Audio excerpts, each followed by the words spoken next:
Olá, pessoal! Estamos aqui de novo, eu, Guilherme Ribeiro e meu colega Luiz Castro, e a gente já falou de porteiro, a gente já falou do vendedor, a gente já falou do corretor de imóveis, de quem que a gente não falou? Do comprador. Então, hoje a gente vai debater esse ser que está na nossa vida, esse ser que é tão importante para o corretor de imóveis. E aí eu vou fazer a primeira pergunta para o Luiz. Como estão os compradores de imóveis hoje em dia? Nossa, você já deu a pergunta que eu já tô traumatizado aí esses dias, porque eu venho percebendo um comportamento um pouco esquisito. Eu não vou generalizar, mas eu vou comentar aqui uma situação que eu passei recentemente, tive indicação desses clientes para estar atendendo. Eu falei, passa meu contato, vou conversar, vou ver como é que eu posso contribuir, né? Eu acho que esse é o primeiro passo, né? A gente saber como é que a gente pode contribuir em relação a isso. E aí, as pessoas entraram em contato comigo. Oi, tudo bem, Luiz? Eu fui indicado pela pessoa tal, tal. Eu estou buscando imóvel nesse perfil assim, nesse valor. Você tem? Aí, tipo, aí eu falei, puta merda. Acho que essa questão do você tem, ela é um pouco complicada, né? O você tem, né? Primeiro de tudo bem? Sou o Luiz, tal, né? A gente pode marcar de conversar, tentar entender um pouco mais a questão, não só do porquê desse imóvel. E aí que vem uma pergunta. Eu acho que tem muito profissional do mercado que ele quer prestar a consultoria. Perfeito. E aí é que você começa a ver uma resistência do comprador em te atender ou você conseguir agendar uma conversa. Isso acontece muito, e não só comigo, mas com muitos profissionais também. E acho que por isso que é interessante você ter tocado nesse assunto. Esse comprador, como é que ele está hoje? Por que é só o você tem? Se ele está procurando um profissional da área, esse você tem, eu acho que ele é muito raso. Você tem, você procura na internet, você procura no portal e tudo Aliás, mais. não falta imóvel. Não, não falta. Nem verdadeiro, nem falso. Mas não falta. Mas não falta imóvel. O cara vai bater cabeça lá, link com tudo que é preço. E aí eu respondi assim, olha, eu acho que é legal a gente bater um papo também, até para poder dar um overview de tudo. Talvez a pessoa já até saiba o porquê que ela quer comprar ou não. Ou simplesmente é uma resistência, que eu acho que acontece em muitos casos. Ela é uma resistência em poder se abrir um pouco mais, porque ela sai daquela posição de defensiva e de zona de segurança. Exatamente. Comprar um imóvel é uma jornada complexa. E falar isso, abrir, se entender, entender a necessidade da família e passar para um corretor é um processo de confiança. E o que eu vejo é que cada vez isso nasce mais errado, cada vez tem menos confiança, menos transparência. É, E o corretor, o bom corretor que pode ser um consultor, não consegue ser um consultor simplesmente porque o comprador nem fala o que quer, não tem a menor ideia do que quer e fica protegido naquela caixinha do celular, do WhatsApp, né? Ô, corretor, você tem imóvel aí para mandar para mim? é. Ó, como que a gente resolve isso? Então, e aí o que aconteceu? A situação foi justamente caminhando para esse ponto, porque quanto mais eu tentava criar um diálogo, até para saber se o que ela quer é o melhor, até para saber se o valor que ela sugeriu não tá alto. Olha só que interessante. Para de repente, se o valor que ela sugeriu ela não tem uma metragem, numa localização mais interessante. Então, esse espaço que o comprador ele se fecha, ele precisa abrir. Ele precisa ampliar. Aí a gente tem que também entender que talvez esse bloqueio seja porque há uma grande quantidade de profissionais que não trabalham de uma forma tão consultiva. Perfeito. Né? E aí você tem muito profissional que simplesmente ele vira um portal de imóveis. Ele pega todos Vira um os... enviador de link. Ele vira um enviador de link. E não sabe muitas vezes nem o que está enviando. Curioso desse bate-papo com esses dois clientes, porque quando eu falei, a gente podia... A pessoa até falou assim, olha, mas isso que você está querendo fazer, você pode me mandar áudio. Aí eu falei, pensei comigo, eu não vou mandar áudio, mas nunca. Eu não vou ficar dialogando via correio. Eu mando um áudio uma hora, depois retorno, depois... E aí eu falei, bom, eu acho que a conversa é melhor. Mas, aí eu peguei e escrevi, você quer comprar quando? Boa. Começa o processo de qualificação do comprador. Qualificação, mas se você está com tanta uma situação latente, então você quer comprar para quando? Porque essa vai ser a minha primeira pergunta também. Por que eu ficar enviando as coisas? Se é um enviador de link que eu não consigo ser, e a pessoa também não tem uma data de aquisição ou necessidade, para mim aquela ia ser a pergunta-chave. Se é daqui 2 meses, estamos no final do ano. Acho que esse ano talvez não compre. Tem as festas, enfim. E aí eu fiquei sem resposta. Você acredita? Acredito, porque acontece muito isso. E eu acho que é interessante esse processo. E você fez uma pergunta excelente. A gente tem que qualificar os nossos clientes, tem que qualificar os compradores. E num processo de qualificação, precisa fazer pergunta difícil. Quanto dinheiro você tem? Por que você quer comprar? Quando você quer comprar? E se a pessoa não te responde, ou ela não sabe, ou ela está escondendo o jogo. E daí, para mim, esse não é meu cliente. Perfeito. Eu acho que até um grande erro dos corretores é tentar atender todo mundo. Tentar atender clientes que vão comprar daqui a 1 ano, tentar atender clientes em bairros onde ele não é especialista, em produtos onde ele não é especialista. Depois ele vai falar que o cliente é ruim, que o comprador é ruim. Será que o comprador é ruim ou isso não foi bem combinado entre as duas partes? A quebra de barreiras do digital para o presencial, ele é difícil. E ainda mais quando você não tem uma... E olha que curioso, no meu caso, havia uma indicação de pessoas próximas. O que subentende que você teria uma conversa melhor. Eu poderia dialogar. Sem dúvida, porque ele está vindo recomendado. Perfeito, olha, eu vou te passar para uma pessoa, um profissional, um especialista e tal. E o outro caso, que foi até interessante nisso, uma pessoa indicou, aí eu falei já, o que você vai fazer tá errado. Mesmo por mensagem, ótimo. mas tá errado. Ótimo. Mas como assim tá errado? Eu falei, tá errado. Eu tenho certeza que você foi o único que falou isso. Isso. Por causa disso. Até porque a localização que você está sugerindo, pelo preço que você quer pagar à vista, o leque é muito melhor. E acho que a gente pode dialogar. Aí eu sugeri, em vez dela comprar um imóvel, ela comprar 2. A conversa não fluiu mais. Por quê? Porque tinha um perfil, olha só, de compra. A pessoa ia usar o apartamento, acho que 1 mês no ano, o restante era para locação. Ela precisava de uma planta grande. E a locação, short stay, fazer gestão de locação. Aí eu falei, não, isso aqui tá errado.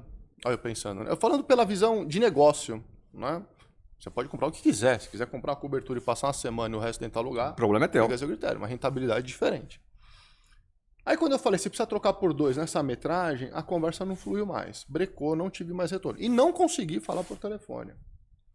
Curiosamente, uma outra pessoa conhecida havia falado, Luiz, tem uma pessoa para te indicar. Tal. E era a mesma pessoa. Eu adoro quando isso acontece. E o pior é que era o seguinte, agora ela quer fora de rota. Eu sei, aí eu falei, né? Eu sei porque ela quer fora de rota. Porque quando eu conversei, era a rota que ela estava comprando por um preço caro e uma quilometragem.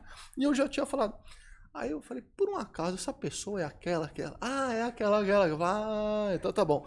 Pode passar meu... Só explica o que é rota, porque o pessoal que não é de Moema não sabe o que é rota que você tá falando. Rota é quando você tem um imóvel lá, que ele beira o pneu do avião, ou ele fica embaixo da turbina, que 6 horas da manhã você acorda e depois das 10 e pouco você consegue dormir, que não tem mais ruído E o algum. comprador não tem a menor noção se ele vem de outro bairro. E eu convidei para vir pro bairro, a gente fazer uma volta, pegar o lado da pista que decola e o lado da pista que pousa, porque às vezes o aeroporto ele intercala as mãos e dá uma total diferença, porque quando o avião decola, o barulho é maior, quando ele pousa é menor. Isso faz uma total diferença na hora de você entender um pouco mais a rota. E isso foi curioso, porque quando ela falou não quer rota, foi uma das primeiras coisas que eu falei. Isso aqui que você está querendo comprar por esse valor, você vai para outra área. Você vai para a Rua do Parque, inclusive. Então você vê que interessante. Que diferença, né? Que diferença. Aí deu a volta, uma outra pessoa em comum falou, eu falei, passa o meu contato. Retornou?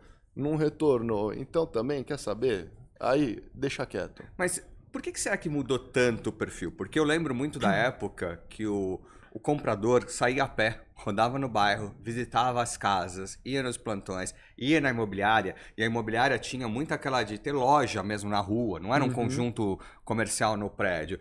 E aí era muito legal, porque o comprador estava rodando, estava vendo a fachada dos imóveis, ele conhecia pessoalmente, cara a cara, o corretor e sentava, tomava um café na mesa, abria o coração. E hoje esse cara está entrando por via digital, por e-mail, por WhatsApp, e parece que o comprador tem medo, tem receio de ter uma conversa por telefone. Agora, se marcar, trazer pessoalmente, fica às vezes quase impossível você falar, vem conversar comigo, vem tomar um café para eu te ajudar a fazer um bom investimento e comprar o apartamento que você está querendo, que você vai investir 1 a 2 milhões de reais ou mais. Eu conversei com o Rodrigo do Cigave outro dia, e ele, na apresentação dele, ele falou que a média de retorno do lead é de 5 horas. 5 horas. 5 horas. Olha que interessante. Então você tem o cliente que vai reclamar que o corretor não responde logo. E aí você tem o cliente que não quer conversar com o corretor, que quer falar na hora. Aí é difícil. O frigir dos ovos de tudo, né?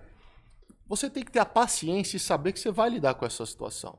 E que mesmo que você não dê continuidade, é um posicionamento que você tem que ter. Eu fiz a minha parte, tanto respondendo um quanto o outro, para poder aprofundar na melhor consultoria imobiliária. Se comprar com outra pessoa, sorte. Se comprar bem, sorte. Se tiver uma experiência ruim, paciência. Eu não posso fazer nada. Você tem que se posicionar dentro daquilo que é o seu melhor, podendo atender pelo menos a expectativa dentro de um canal que se comece, você precisa desenvolver. Porque eu não consigo ver uma pessoa que quer comprar um dos bens mais caros da vida querer ter uma decisão em cima de WhatsApp, do digital. Portanto, vivemos uma era de transformação. Eu sou obrigado a aceitar que isso é uma tendência. Sim. E eu sou obrigado mais ainda a aceitar... É uma realidade, uma talvez. realidade, isso muito mais presente, que eu vou ter que vender imóvel sem prestar consultoria.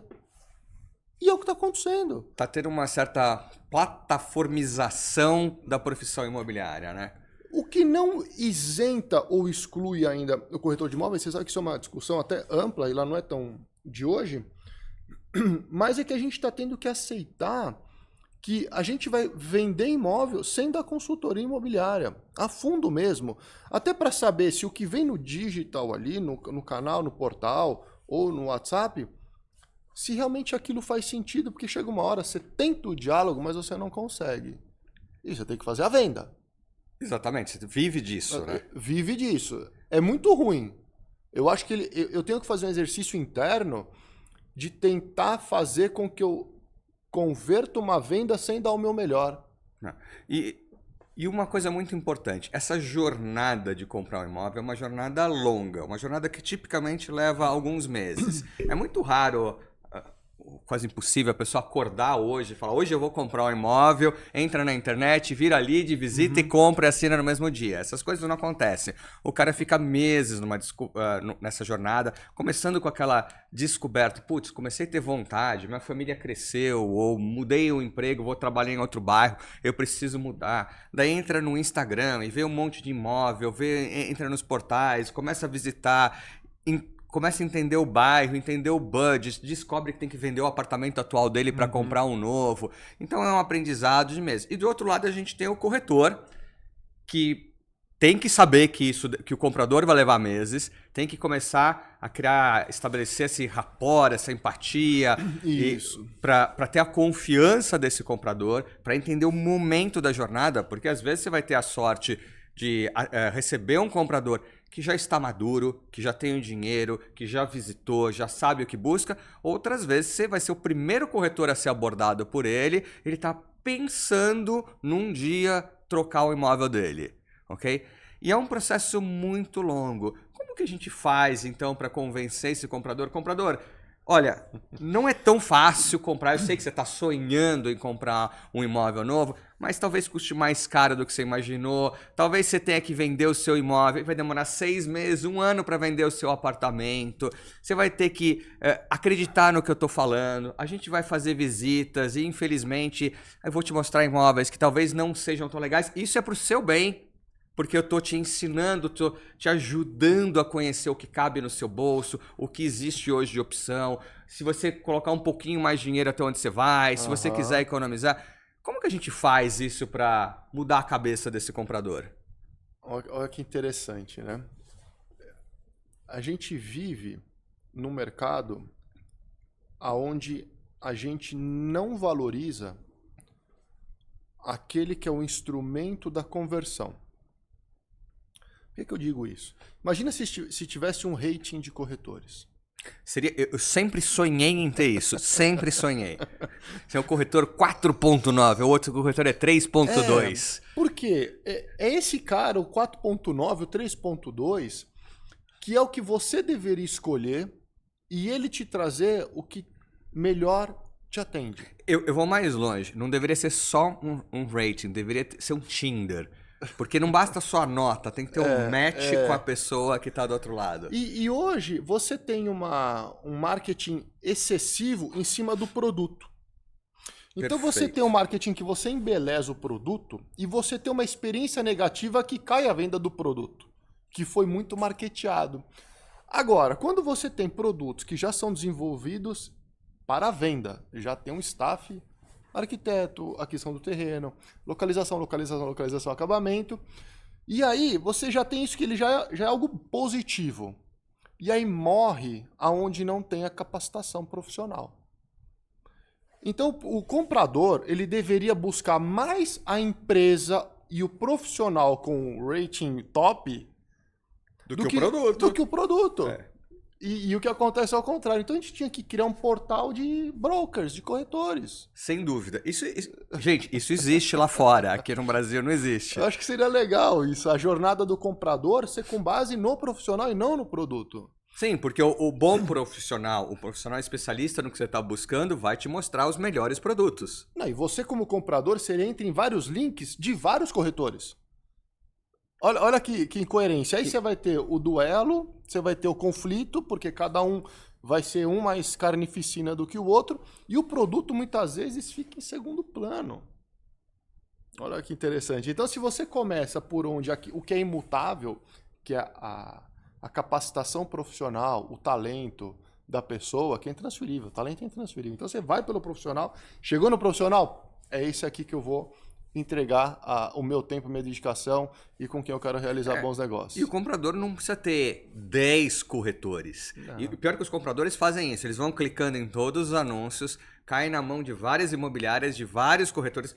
Não tem a moral, a capacidade de falar, eu estou sendo atendido por 12 e vai ser mal atendido por 12 profissionais. Ou profissionais. E é legal que muitas vezes, né? Legal porque o pau come. São 10, 12 do mesmo imóvel. Do mesmo imóvel. Do mesmo prédio, sabe? Então você começa a ter ali uma guerra que vai contra o próprio bom negócio do comprador. Porque tem corretores que trabalham muito bem a questão de precificação, ele faz a captação de determinado imóvel, ele sabe ali o jogo que vai dar. Quando você entra no circuito falando que você conversou com outro corretor e vice-versa, e vai ter talvez um suposto leilão, você atrapalhou, muitas vezes, um trabalho de precificação daquele imóvel, aquele corretor, que com certeza você vai pagar até mais caro no imóvel. Sim. Mesmo achando que eles vão duelar por comissão, que é um absurdo, porque aquilo é o success fee do negócio. Você só vai concretizar porque aquele cara te atendeu, porque aquilo se resolveu. Aliás, você só vai dar valor para a presença de um corretor que ele tiver preparado. O que não tiver preparado, você já cai num descrédito e você passa para o outro. E o que você fala pro nosso amigo corretor? Esse amigo corretor aí que continua falando com o comprador por WhatsApp, que não faz a pergunta difícil e que acha maravilhoso atender ao mesmo tempo 58 compradores. Ele não atende, né? Esse é o ponto. Ele virou ali um conversador, mas ele não atende. E, aliás, aí também tem que tirar um pouco a culpa apenas também de corretor. Porque o início da conversa foi muito interessante. O comportamento do comprador. Esse é um ponto também, né? O comprador também, ele também não facilita. É aquilo, em vez dele escolher um bom corretor para resolver a dor, ele vai pelos imóveis que não sabe nem se existe, e aí ele vai reclamar da experiência de compra, vai reclamar da jornada, vai reclamar do corretor. Por outro lado, o corretor também, o despreparado, ele já vem sofrendo esse enxame de compradores que estão fazendo a roleta com vários outros também. E isso também coloca ele numa posição de não interesse em se aprofundar. E aí você tem um mercado extremamente conturbado, sem seriedade, para ambos os lados. Agora, quando você pega um profissional que se posiciona, ele faz a pergunta X, o comprador também não deu continuidade, não teve uma retomada, faz parte. Não é o cliente para aquele momento. Perfeito. E sabe o que eu acho daí do lado do corretor? O corretor deveria, e cada um, baseado na sua experiência, definir o número máximo de clientes que pode atender. Eu consigo atender 6, 12, 10, sei lá, mas é um número relativamente pequeno para você atender bem, com consultoria. Você não vai atender 20, não tem como fazer, você nem lembra o que o cara está buscando. E, na minha visão, para colocar um cliente a mais, tem que tirar um da listinha. Ok. Só que o corretor não faz isso. É doloroso. E a gente vai nas imobiliárias e a gente pergunta para alguns corretores, com quantos clientes você está atendendo? Eu já vi gente falar 120. Ele não atende 120 nunca, e isso que você falou é mesmo quando ele vai lá no software imobiliário, ele tem que dar baixa naquele cliente. Pois é. Ele tem que excluir, é com dor no coração, porque ele sabe que aquele contato pode ir para outra pessoa. É uma tarefa difícil, ela não é fácil. Mas o corretor, ele precisa se posicionar a largar aquilo que não está somando. Eu acho legal e interessante, no mercado imobiliário tem uma coisa muito curiosa, que algumas imobiliárias colocam regra de atendimento, que se você ficar X tempo sem falar com o teu cliente, você perde o cliente, isso vai para outro corretor, para obrigar o corretor a dar follow-up, a estar próximo. E isso é interessante porque você está criando um policiamento, uma política do corretor gerenciar a sua carteira. Mas daí, ao invés do corretor gerenciar a carteira e dar atenção e realmente falar com uma frequência com cada um dos clientes, ele tenta burlar o sistema. Ele vai lá e coloca uma pseudo-informação. Mandei um WhatsApp, fiz isso daqui, só para não perder o atendimento. Ele não se tocou que o importante é, de fato, fazer uma nova visita, mandar um novo imóvel, ligar para o seu cliente, ele só quer burlar o sistema. E é um vício. E é um vício isso. Mas a gestão de carteira era uma coisa que a gente até está falando também referente à importância do software quando bem trabalhado, porque a gestão de carteira ela é difícil, ela não é fácil fazer. A mente humana ela é falha. Para isso que vem o software para você saber aproveitar ao máximo. Se a quantidade de tempo que muitos passam em rede social, vendo a vida dos outros, se aprofundasse em software imobiliário e botar ali data, horário, agenda e alerta. É isso aí. É data, horário, agenda e alerta. E você tem que virar você é um monitor daquilo. Você tem que acompanhar esses alertas, o que foi dito, o que não foi, porque nessas horas é quando o cliente passa no meio dos dedos. Exatamente. Você deixou ele foi embora. E eu acho que a gente, como corretor imobiliário, a gente tem que ser um consultor, e parte do trabalho de consultoria, que começa muito bem, que nem você falou, com a qualificação, com esse atendimento, entender, ajudar o cliente a entender o que ele quer, mas depois ela vai por uma grande fase de descarte. Eu acho que uma coisa muito importante na compra, eu levo o cliente para visitar o imóvel, acabou de fazer a visita, eu tenho que entender, você gostou? O que foi? Quais os pontos positivos desse imóvel? Quais os pontos negativos? Com sinceridade. Porque ao longo dessa jornada, o comprador acaba visitando uma quantidade estupidamente alta de imóveis. Isso é errado, ok?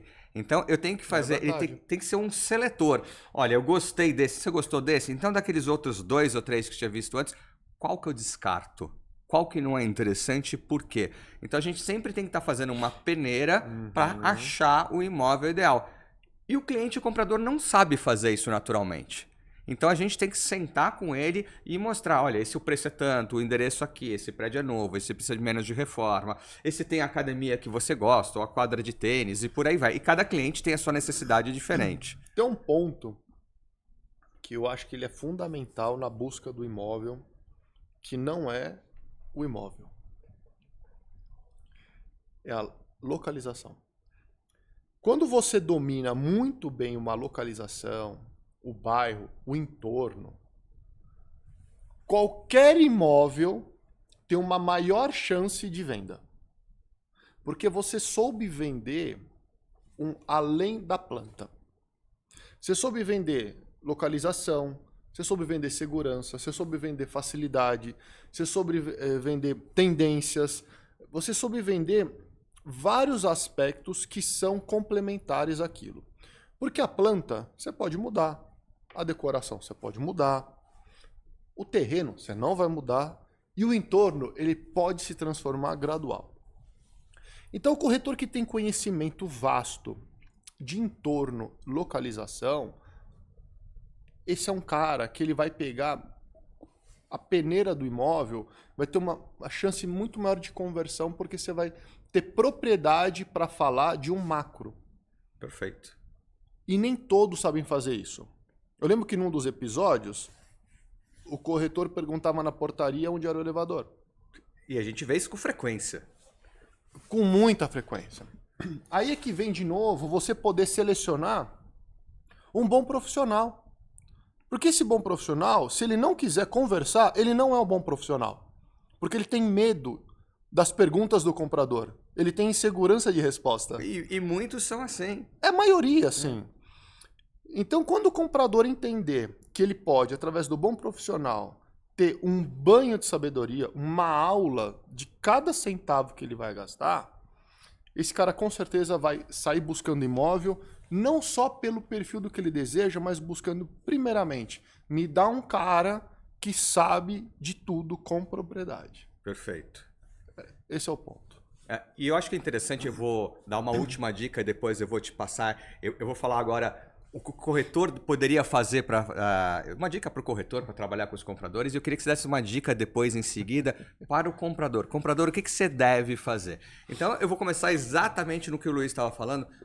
Corretor, você tem que ser especialista. Cara, não dá para trabalhar em 8 bairros diferentes. Não dá para vender o estúdio de 200, 300 mil reais e querer vender um apartamento de 5 milhões de reais ou uma casa maravilhosa. Então, acho que a primeira coisa para você ter esse domínio do território, que ele é de um lado geográfico, de outro lado ele é de produto, você tem que se especializar. E quando você se especializa e entra um lead, um interessado querendo comprar um produto que não tem nada a ver com o que você trabalha, por exemplo, eu quero comprar uma laje corporativa e eu vendo casas residenciais de alto padrão, indica para um colega, fala claramente para esse comprador, olha, eu não trabalho com esse produto, desculpa, eu não posso te atender. Porque se você tentar atender, você vai gastar 2, 3, 4 vezes mais tempo do que você gastaria com algo que você realmente conhece e vai ter uma chance de conversão 10 vezes menor. Ou seja, você vai perder o cliente que você pode converter. E agora eu queria, para fechar o episódio, Luiz, fala o que o comprador deveria fazer. Comprador, olha que interessante. Comprador, olha essa pergunta que eu vou fazer para os corretores.